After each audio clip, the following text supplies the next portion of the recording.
అయితే రెడీ అయిపోయిందండి. చూడండి ఎంతో కలర్ఫుల్గా టేస్టీగా ఉండే ఈ అరటికాయ ఫ్రైని ఇలా చేశారంటే అస్సలు తిన్న వాళ్ళు మర్చిపోరు. అలాగే దీన్ని రసంలోకి సాంబార్లోకి నంచుకుని తిన్న బాగుంటుంది, లేదా ఉట్నే కూడా మనకి రైస్లోకి చాలా అంటే చాలా బాగుంటుంది. అరటికాయ ఫ్రై అంటే ఇష్టపడిన వాళ్ళకి ఇలా చేసి పెట్టండి. ఇప్పుడు దీనికి కావాల్సినవి చూసేద్దాం. 3 అరటికాయలు, 2 ఆనియన్స్, 3 పచ్చిమిర్చి, కొద్దిగా కొత్తిమీర, 2 రెమ్మల కరివేపాకు, 1 స్పూన్ ఆవాలు, 1 స్పూన్ జీలకర్ర, 1 స్పూను మినపప్పు. మీకు ఇష్టమైతే శనగపప్పును కూడా తీసుకోవచ్చు.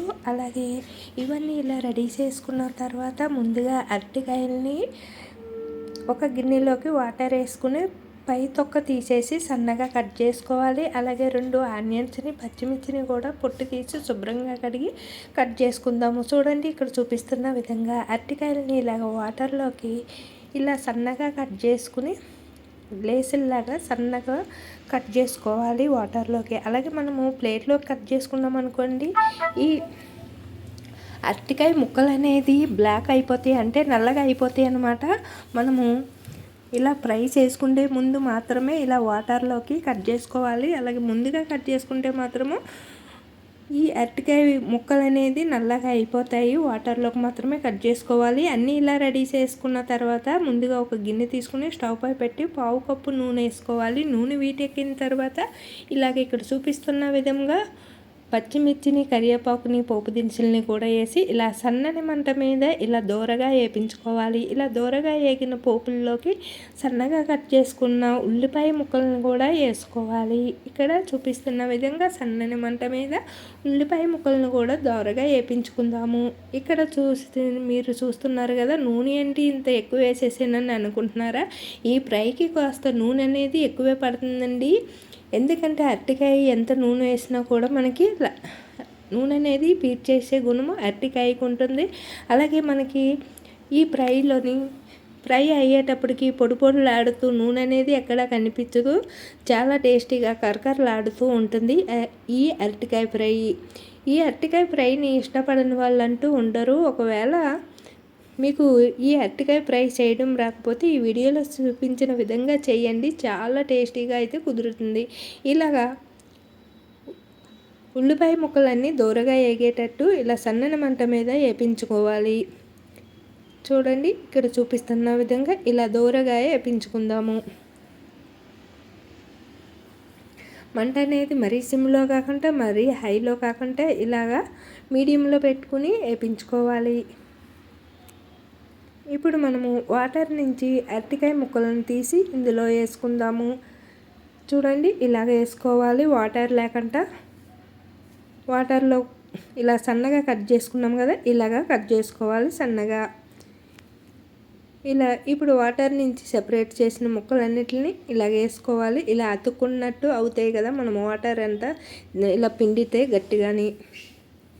ఇలా ఈ ముక్కలన్నీ వేసేసుకుని ఇలాగా ఆనియన్స్ ముక్కలతో పాటు ఈ అరటికాయ ముక్కలను కూడా బాగా కలుపుకుంటూ ఫ్రై చేసుకోవాలి. ఇక్కడ చూపిస్తున్న విధంగా ఇలాగ ఆనియన్స్తో పాటు సన్నని మంట మీద అరటికాయ ముక్కల్ని అడుగు పట్టకుండా ఇలాగ ఫ్రై చేసుకోవాలి. ఇలా సన్నని మంట మీద దూరగా వేపించుకోవాలి. ఇక్కడ చూపిస్తున్న విధంగా అడుగనేది పట్టకుండా ఇలాగ బాగా వేపించుకుంటూ అటు ఇటు కలుపుకుంటూ చిటికెడు పసుపు, 1/2 స్పూను సాల్ట్ వేసుకుని ఇలాగా అంతా కలిసేటట్టు కలుపుకోవాలి. ఇలా సాల్ట్ వేయడం వల్ల మనకి ముక్కలు అనేది గిన్నెకి అతుక్కోకుండా ఫ్రై అవుతాయి. అలాగే ఈక్వల్గా ముక్క లోపలికి సాల్ట్ అనేది వెళ్ళి మనకి ముక్క తినేటప్పుడు పంటి కింద పడినప్పుడు ముక్కకి మనకి చప్పదనం అనేది లేకుండా మనకి టేస్టీగా ఉంటుంది. ఇలాగ అంతా కలర్ చేంజ్ అయ్యేటంత వరకు దగ్గరకంటూ ఇలాగ వేపించుకోవాలి. మనము ఎప్పుడు కూడా ఇలా కలుపుతూనే ఉండాలి. లేదనుకోండి అరటికాయ మనకి ఎక్కువ అడుగు పట్టేసే గుణం ఉంటుంది అరటికాయకి. కాబట్టి ఇలాగా అంతా ఈక్వల్గా కలిసేటట్టు కలుపుకుంటూ చూడండి అడుగుకంటూ ఇలా కలుపుకోవాలి. ఇలా కలుపుకుని మళ్ళీ మంట అనేది సిమ్లో పెట్టుకుని ఇలా మూత పెట్టుకున్న తర్వాత చూసారా ఇలా మూత పెట్టి 1 నిమిషం అలా వదిలేస్తే మనకి ఇలాగ కాస్త అడుగుపెట్టినట్టు అవుతుంది. అప్పుడు కిందికి మీదకి ఇలా కలిపేసుకోవాలి. ఇలా కలుపుకున్న తర్వాత మనకి రెడీ అయిపోతుంది కదా. దగ్గరికంతా రెడీ అయిపోయిన తర్వాత మీరు తినేదాన్ని బట్టి కారం వేసుకోవాలి. నేను ఇక్కడ వచ్చేసి 1 స్పూను కారం వేసాను. అలాగే సాల్ట్ ఆల్రెడీ మనం వేసుకున్నాము కాబట్టి మరి కాస్త సాల్ట్ కూడా వేసుకున్నాను. అలాగే మనకి కారము సాల్ట్ అనేది మీరు తినేదాన్ని బట్టి వేసుకోండి.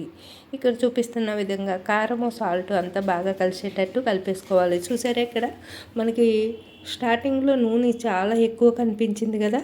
ఇప్పుడు చూస్తే నూనె కనిపిస్తుందా? అసలు నూనె లేదు కదా మనకి. ఇప్పుడు మనకి చల్లారిన తర్వాత మనం దింపేసుకున్న తర్వాత చల్లారిన తర్వాత చూస్తే అస్సలు నూనె ఉండదు. ఇప్పుడైనా ఇలా కనిపిస్తుంది కదా మనకి.